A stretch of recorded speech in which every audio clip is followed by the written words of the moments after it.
काय काय निर्णय घेतले त्याचा एक पूर्ण डिटेल रिपोर्ट आम्हाला पाहिजे आणि संपूर्ण राज्यामध्ये प्रत्येक शाळा कॉलेज वाडी वस्तीवर जिथे घरातली मुलगी बाहेर जाते ती सुरक्षित राहिलीच पाहिजे।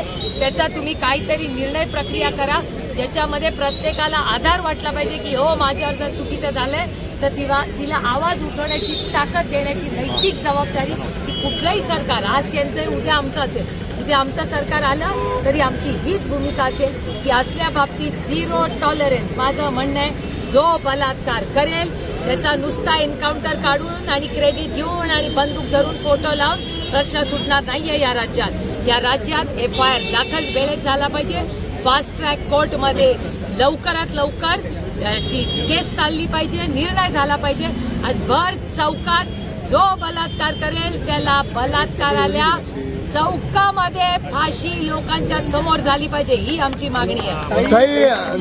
आल्यापासून पुणे शहरातली गुन्हेगारी असेल ही मोठ्या प्रमाणावरती वाढली, पोर्शे कारमध्ये एका आमदाराला सोडून दिलं होतं असंही त्याला नुसतंच पोलीस कमिशनरची काय चूक त्याच्यात? पोलीस कमिशनरच्या मागे ज्यांचे फोन आले ना त्याची माहिती काढा। ते पोलीस कमिशनरनी रक्त नाही बदललं, पोलीस कमिशनरनी डिले नाही केले, गोड बिर्याणी घेऊन आलं, गोड पिझ्झा घेऊन आलं, कोणी रक्त बदललं, कोणी काय केलं, कुणाच्या फोनच्या दबावामुळे हे झालं, या त्याच्या षडयंत्र कोणी राखलं तो खरा पापी आहे। नुसता पोलीस कमिशनरला नावं ठेवून होणार नाही काम। तो बिचारा पोलीस कमिशनर काय केले? अर्थातच पोलीस कमिशनरला कोणी फोन केले, पोलीस कमिशनरवर कोणी दबाव टाकला याचं उत्तर महाराष्ट्राला पाहिजे। याही प्रकरणात असंच पाठीशी घातलं जातं अर्थातच तसंच दिसतं आता तरी। त्याच्यामुळे याची ट्रस्टीजनी पारदर्शकपणे येऊन वाडिया कॉलेज हा पुण्याचा अभिमान आहे त्याच्यामुळे त्यांनी पारदर्शकपणे येऊन सगळ्या पालकांना बोलून त्याची चर्चा केली पाहिजे अशी आमची मागणी आहे आणि आम्ही कॉलेजच्या बरोबरीने उभं राहू। जर कॉलेजनी सत्य लपवलं नाही तर सचिन सानप यांच्यावरती एक आरोप होतोय ते एका मंत्र्याचे निकटवर्ती आहेत आणि या कॉलेजचे डायरेक्टर आहेत। हा सगळं प्रकरण ते दाबण्याचा प्रयत्न केला। सारख्या बदलापूरलाही तीच आहे।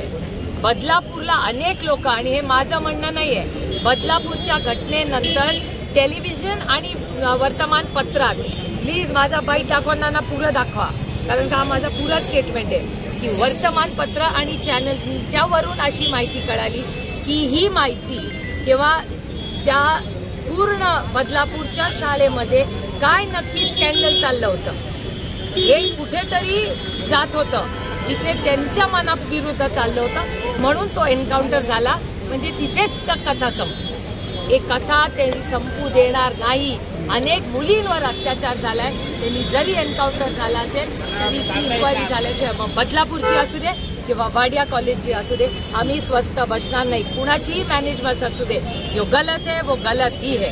मुंबईच्या नायर हॉस्पिटलमध्ये नायर हॉस्पिटलचं मी स्वतः फॉलोअप केलंय, मी स्वतः मुख्यमंत्र्यांना फोन देखील केलाय, मी स्वतः त्याचा पाठपुरावा करते। मागच्याही आठवड्यात तिथल्या सगळ्या ज्या डॉक्टर मुलं आणि मुली आहेत ते अनेक जण मला भेटायला आले होते आणि अशी कुठलीही गोष्ट आम्ही कुणाच्याही दबावाखाली दाबू देणार नाही।